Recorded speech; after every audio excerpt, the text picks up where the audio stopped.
Over the years, we've been doing a lot of B2B marketing, and we found 80% of all B2B leads generated through social media come through one platform. I bet nobody can guess what that is. Today, we're going to tell you about what platforms work, and besides the one platform, other platforms that actually work well too. Um, the platform, no surprise, LinkedIn generates 277% of all leads over any other platform. And why most B2B social strategies on that platform can either rise to the top or fail. And we're going to talk about some best practices playbooks, but we're also going to talk about some great other areas where if you're a B2B company and you are looking for clients, customers, or to be stick out as a thought leader, where you can go for that. So starting off with the B2B social media lie, is the only platform anybody can be successful on in B2B, LinkedIn? Definitely where a lot of our B2B strategies start. I will say it really depends on intent. So something that we often educate clients about is it's not just where you think people will be looking to be advertised to, because believe it or not, people are not looking to be advertised to. It's where people exist, where your target demographic is. So you have to look at who you're trying to reach. Are you trying to reach like HR managers, personal trainers, hairdressers? Like it all depends, right? And then you have to figure out where that group of people is spending their time, because if they're spending their time on Instagram, that's where you should be spending your time and resources too. Over the years, we've been doing a lot of B2B marketing, and we found 80% of all B2B leads generated through social media come through one platform. I bet nobody can guess what that is. Today, we're going to tell you about what platforms work, and besides the one platform, other platforms that actually work well too. Um, the platform, no surprise, LinkedIn generates 277% of all leads over any other platform. And why most B2B social strategies on that platform can either rise to the top or fail. And we're going to talk about some best practices playbooks, but we're also going to talk about some great other areas where if you're a B2B company and you're looking for clients, customers, or to be stick out as a thought leader, where you can go for that. So starting off with the B2B social media lie, is the only platform anybody can be successful on in B2B, LinkedIn. LinkedIn's also come up with some interesting new features over the last many months as well, which is scroll. They're doing vertical videos now. They're trying to be TikTok. Mm-hmm. Isn't everybody? Isn't everybody, including Meta. Um, but what we do see is people go to LinkedIn more so to, I think, engage in the articles, read some of the posts. I do enjoy the fact that LinkedIn has a lot more like feel good content on there rather than just, we all know Doom, what it's like to turn doom on and your gloom. DMs. Yeah, or that, or just to turn on the DMs and be like, "Hey, I saw your profile and I thought it was really special and I thought maybe I'd reach out to you and say I will something about say, this." LinkedIn has proven to be, my LinkedIn inbox has proven to be a little suspicious in that way. I just ignore. Oh, I well. just like 99% of what I get is just like, ugh. Jason, people reach out and say your profile's beautiful and I'd They like to know do. you. Yeah. Well, actually, probably.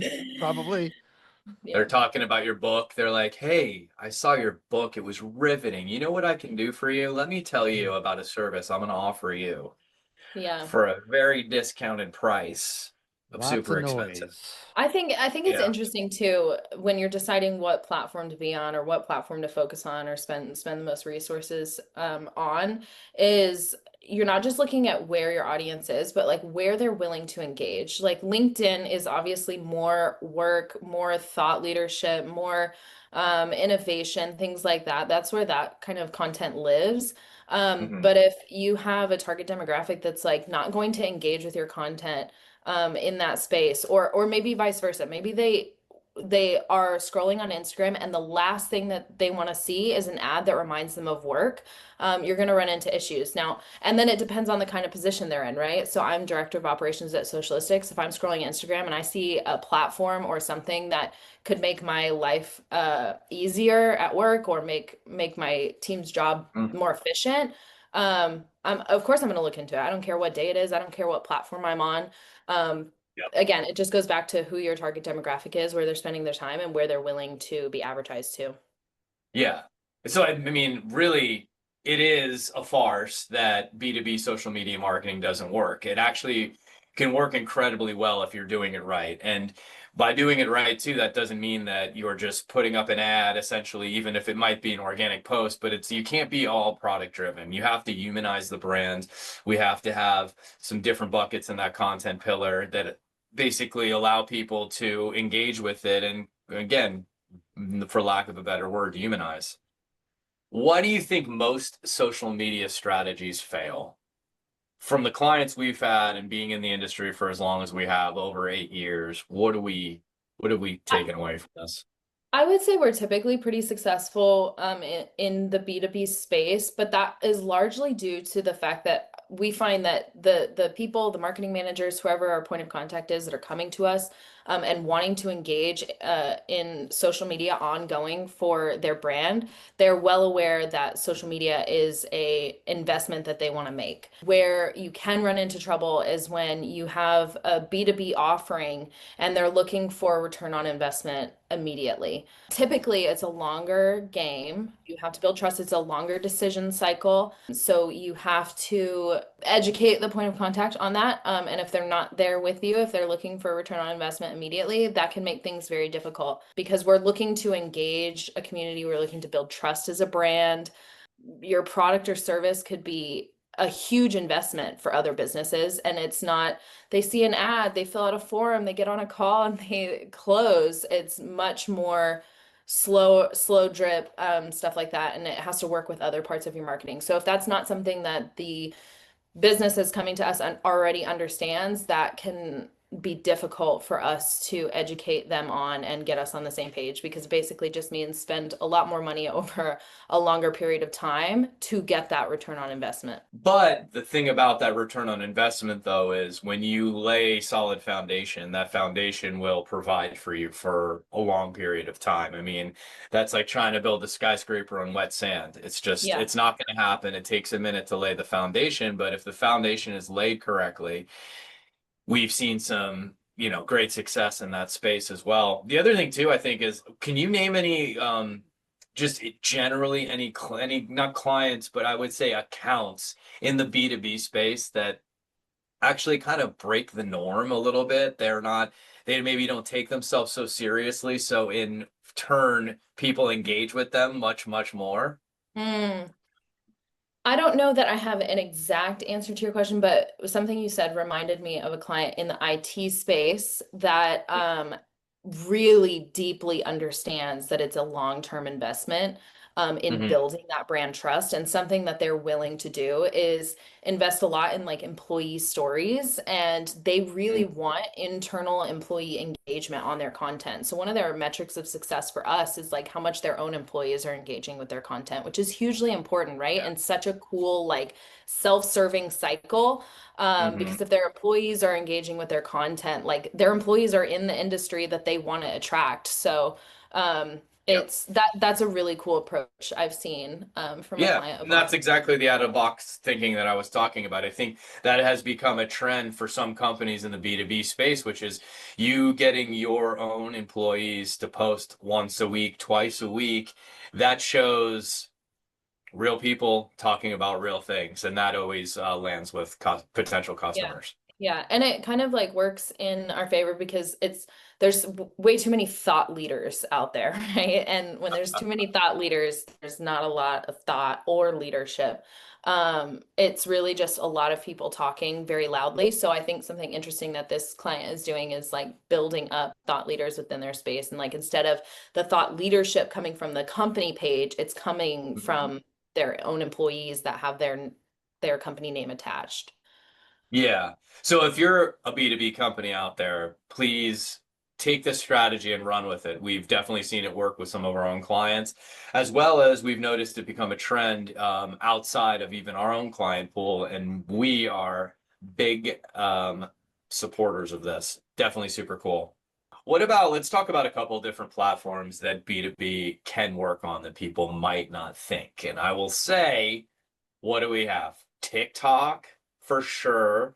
We have maybe Reddit, but Reddit. let's discuss the philosophy here, which is I think even Pinterest as well. bottom line is everybody's a human being. So they ultimately don't want to spend every moment on LinkedIn. And then as soon as they're done, they're just done.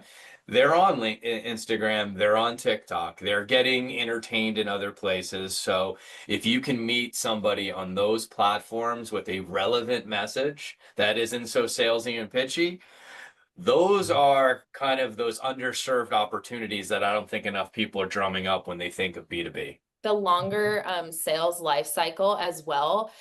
Like there are some industries and there's some companies we work with where we put together an ad where they get the whole story from that one ad, and our goal is that they see that once, they sign up, they do whatever, they purchase, and they move along. But with B2B, because of that longer life cycle, we're not thinking about advertising the same way. We're thinking about like how can we provide them information, value, and integrate into their lifestyle, right? So if I'm scrolling TikTok, for instance, and I see a video that's like top 10 ways to be more operationally efficient as a marketing agency, I'm going to watch it, right? And if your product's Hell yeah. looped in there, like that information is going to get into my head. And then maybe I'm going to scroll again and the algorithm's going to take me to one of your videos and, things like that. It's like, what can you do to provide value that doesn't feel like an advertisement?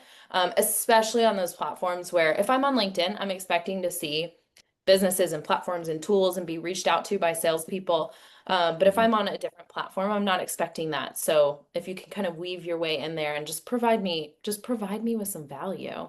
Well, I think Yeah. well, We're what's not getting. interesting is I remember like on sales calls that I used to be on back in the day. Oftentimes I'd get on with clients that, were B2B prospects that were mildly interested, like they weren't doing it and it Mm. wasn't a high priority for them. And they get to the call and they just don't really they're not looking at it through the right lens, right? They're looking at it through the lens of somebody gets on they'd say something like, nobody's going on Facebook to get information about a power company or something like that. Yeah. And I'm like, you're absolutely right.